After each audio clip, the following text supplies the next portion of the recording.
Hey y'all, welcome to Our Untamed Roots, where we focus on mental health, witchy vibes, homesteading, travel, and rabbit hole randomness that always seems to tie everything together. I'm Natasha, and today's topic is about how science actually backs up magic. This is for the people that struggle with the inner whimsical things because their minds are more on the practical and logical side. Shout out to you, my sweet Capricorn friends, especially Ellie from Trading Post Farms, because her question on Facebook when I first started this podcast is what led to this episode. Let's get to it. So, think about this for a second. Have you ever walked into a room and felt like something was off? It was as if the energy felt tense when you entered. Or maybe you just had a strange feeling as soon as you crossed the threshold. You look around. No one is there, but you still feel it. That weirdness that can't be explained. You probably shook it off and chalked it up to you being the one that's odd. Later, you discover that the previous occupants had a heated argument or received sad news, leaving a lingering emotional weight in the room before you arrived. What you experienced isn't something tangible. It isn't something you can see. It's only something you felt, and only you can fully know it actually happened because no one else had the same experience in that moment. Most likely, you didn't even say anything. People may think you are crazy, so you go about your day wondering why you are so weird. I'm here to tell you, you aren't weird in a negative way, and you absolutely aren't alone in this experience. I'm going to explain the science behind these magical things commonly known today as woo-woo, the witchy things such as energy healing, intuition, manifestation, working with crystals, synchronicities, the things that can't be seen with the eye but can be felt when we really pay attention. The example I explained at the beginning with the energy in the room, that was the perfect example of how our energy field works. When we are upset, anxious, excited, calm, or whatever emotion we may be experiencing, it reflects in our energy field and can be picked up by other people around us, or it can influence a space we occupied. Depending on where you are on your journey, you could be wondering what exactly an energy field even is. So I'll start there. Stick with me for a moment, use your imagination, and soon we will get logical. Envision a foggy white glow outlining every single living thing you see right now. All of the trees, each individual flower, every animal, as well as yourself and all other living beings, even bacteria. In the woo-woo world, this would be called an aura. In science, it is called bioluminescence. This glow or light isn't always white. We'll get to the different colors in a different episode. Since 2009, scientists have been proving people glow in the dark. Hold on, let's pause because I'm not being silly. Scientists have discovered humans have a faint glowing light around them. This light is about 1,000 times below what the naked eye can see. Scientists are taking images in dark rooms using highly sensitive cameras with long exposure. The results are showing living beings with a faint light around them. This is not coming from infrared body heat or photography tricks. It also isn't coming from those trendy glow stick hacks you see on social media. Scientists are legitimately seeing our aura. Our inner energy is glowing constantly. I know people say they can see auras, and I believe they can because I can see them when I want to as well. We can train ourselves intuitively to see them in most cases, and just like anything else, the more we practice, the better we get. So you're probably wondering now, how can we see something if scientists are saying it's 1,000 times below what we're able to see? Let's go back in history to answer that. When people talk about auras today, it can sound like something new age or imaginary. But the idea of the aura is actually ancient. Long before science had words like electricity or electromagnetic fields, humans noticed some people carried more weight in a space than others. Ancient cultures describe this in different ways. In India, it was known as prana, a life force that flows through and around the body. In China, it was ki. In ancient Egypt, it was the ka, a spiritual essence believed to exist alongside the physical self. Even the Greeks spoke of pneuma, meaning breath or spirit, the idea that life itself moved through us like air. As time went on, religion and art gave the aura a visual form.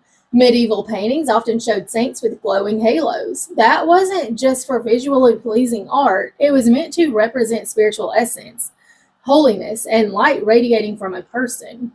During the Middle Ages and into the Renaissance, healers wrote about seeing light, color, or warmth around the body, especially when someone was ill, grieving, or deeply emotional.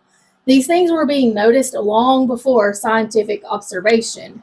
In the 1800s, when electricity and magnetism were being discovered, people started wondering if the body might give off energy in ways we couldn't yet measure.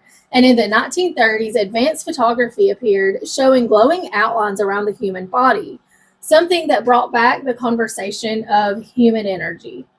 Today, we know the human body produces measurable electrical and electromagnetic activity from the heart, the brain, and the nervous system. Science is now seeing what people felt for thousands of years.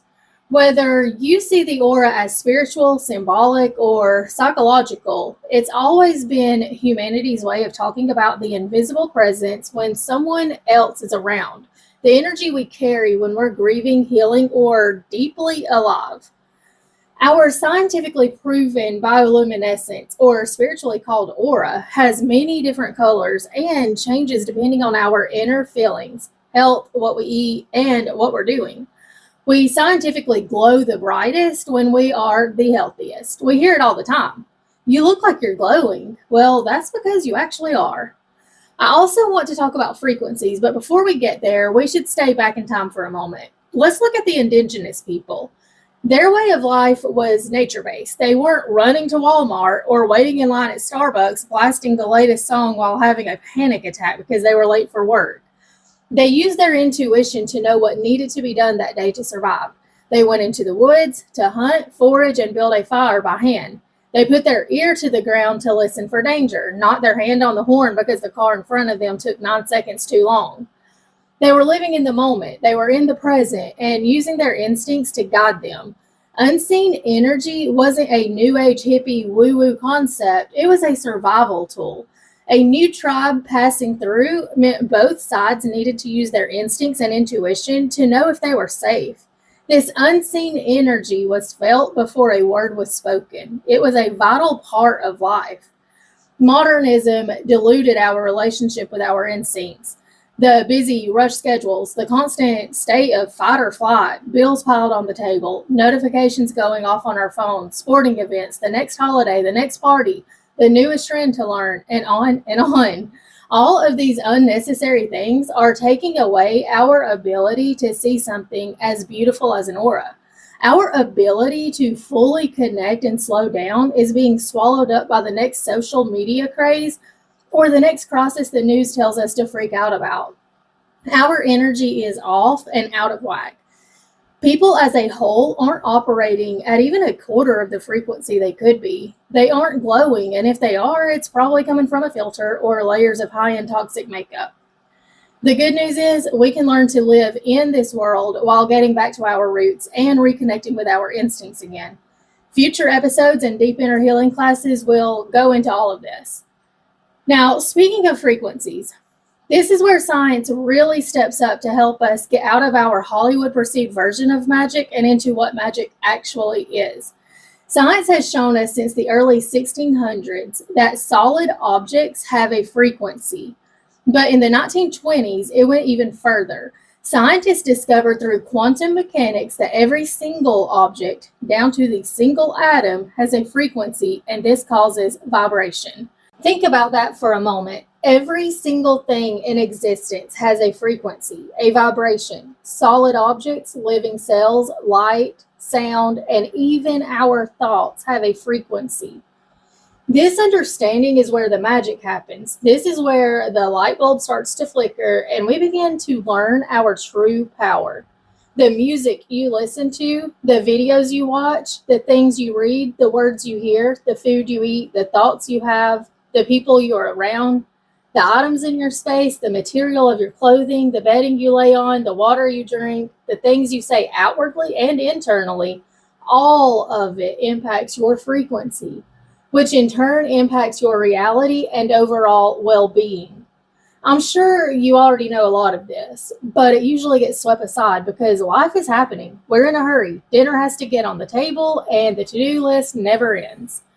However, if you take a few moments throughout the day to consider whether what you are doing is higher vibrational or lower and make adjustments, you'll be amazed at what can happen for your inner peace. We'll get to that in a future episode, but for now, let's stay focused on how science backs up magic. Now that we know every single thing in existence has a frequency or vibration, we can look at how this translates into magic. Meditation is an excellent form of magic. Scientists have measured the electrical rhythms of the brain using EEG machines. They've proven that meditation can take a person from fight or flight into a state of mental calm and regulation. This means when your mind is calm, you are actually able to attract more enjoyable moments into your life. You'll feel calmer, make better decisions, and focus more clearly, rather than making irrational choices that keep you stuck in cycles of repeating unwanted behaviors. This is just one example. The more calm and stable our frequency is, the more clear our thinking is, and the more grounded we are. Then it'll be easier for us to become healed so that we're able to release childhood trauma, move on from past relationships, break addictions, and manifest a more enjoyable life experience. All of this is magic, and these are real concepts. You may have heard the comparison of our inner frequency being like a radio station. Whatever we want to attract, we have to tune into. If we want rap music, we tune into that station. If we want to listen to country music, we tune into that station. So how do we tune into the happiness station, the mentally stable station, the my life is abundant station? The earth actually has a measurable electrical rhythm, and when we're tuned in, our bodies seem to calm and settle into that frequency. This is commonly referred to as the Schumann resonance, which pulses at about 7.83 times per second, meaning a frequency of 7.83 hertz. This is the calm, grounded, neutral state that's ideal for peaceful functioning. Think of it like a balance scale. Now, it's difficult to stay here all the time because we're living beings. We're influenced by our environment. Our scale tips throughout the day, shifting our internal radio station. When we become angry, maybe someone cuts us off in traffic, the body can shift going up to 150 hertz. So we've gone from 7.83 hertz to 150 hertz. Now we're tuned into station angry. This is why thinking of your calm place actually helps. And isn't just some blah, blah bullshit people say to calm you down. Your thoughts have a frequency. When you think calm, grounding thoughts, you can bring your internal station back toward 7.83 hertz. The more we remain in this peaceful state, the more likely we are to attract better experiences. For example, do you want a partner tuned into station 150 hertz, which is angry, or one who's calm and grounded? Whatever station you are usually tuned into is what you'll attract. The beginning of magic is understanding energy, frequency, and learning to regulate our emotions instead of letting them control us. I'm not saying we aren't allowed to be angry or overly excited. We're supposed to feel those things. The point is to feel the emotion, understand where it's coming from, and then return to our home station of 7.83 hertz. We can use meditation, crystals, thoughts, music, healthy food, hugs, so many things to ground and regulate ourselves again, where magic flows more easily. There are so many topics, and I can't wait to go deeper into all of them.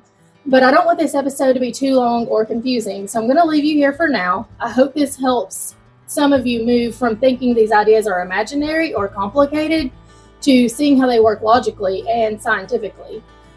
As always, though, if you have any questions, you can always comment or email ouruntamedroots@gmail.com and visit ouruntamedroots.com for resources and other fun things.